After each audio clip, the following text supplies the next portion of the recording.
You ever click on one of those sleek black boxes in a product photo, thinking, this is gonna look perfect on my shelf, only to unbox it and realize it's more like a paperweight with knobs?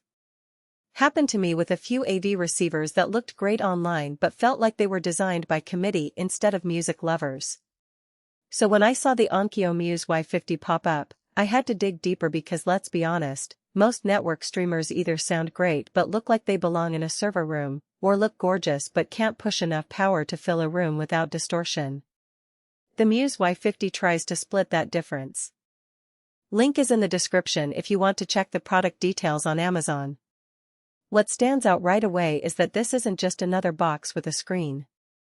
It's got this quiet, confident, sleek black chassis, minimal front panel with just a power button and a tiny OLED display that actually shows useful info like input, volume, and network status without looking cluttered.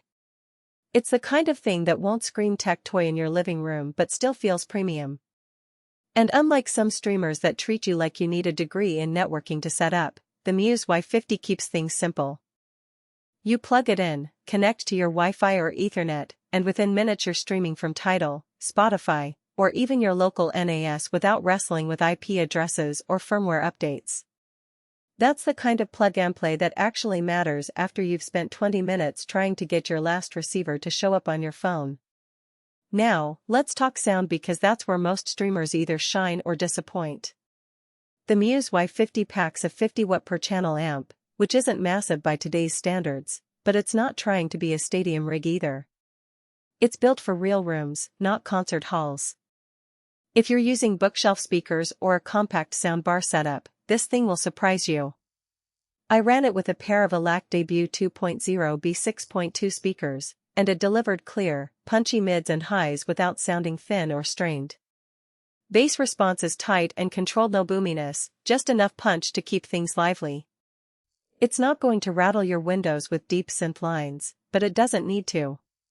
It's designed to make your music sound like it's coming from a real instrument, not a compressed MP3 stream. One thing I really like is the built-in DAC.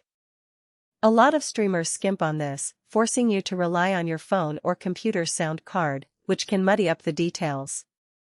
The Muse Y50 uses a Burr Brown DAC, and you can hear it more texture in vocals, better separation between instruments, and a wider soundstage than you'd expect from something this compact. It's the kind of upgrade that makes you realize how much detail you've been missing in your playlists. But here's the catch, if you're rocking tower speakers or a full surround system with subwoofers, this might not have enough muscle. The 50 watts is clean and musical, but it's not going to drive a pair of Klipsch horns to room-filling levels without straining. And if you're the type who cranks the volume to party mode every weekend, you'll probably want something with more headroom. This is a streamer for people who want great sound at reasonable volumes. Think daily listening, background music, or late-night sessions without waking the neighbors. Another thing to consider is the app ecosystem. Onkyo's app is functional, but it's not as polished as some competitors. You can control volume, switch inputs, and browse your library, but don't expect Spotify Connect level integration or voice assistant shortcuts. If you're deep in the Apple or Google ecosystem, you might find yourself using AirPlay or Chromecast more than the native app. That's not a deal breaker, but it's worth knowing if convenience is a priority. So who should buy this? If you're someone who values clean, natural sound over raw power, and you want a streamer that blends into your home without looking like a spaceship control panel, the Muse Y50 is worth a hard look.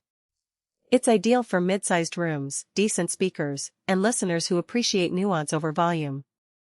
If you're pushing big floor standers or need thunderous bass at high volumes, you'll want to step up to something with more watts or a dedicated subwoofer.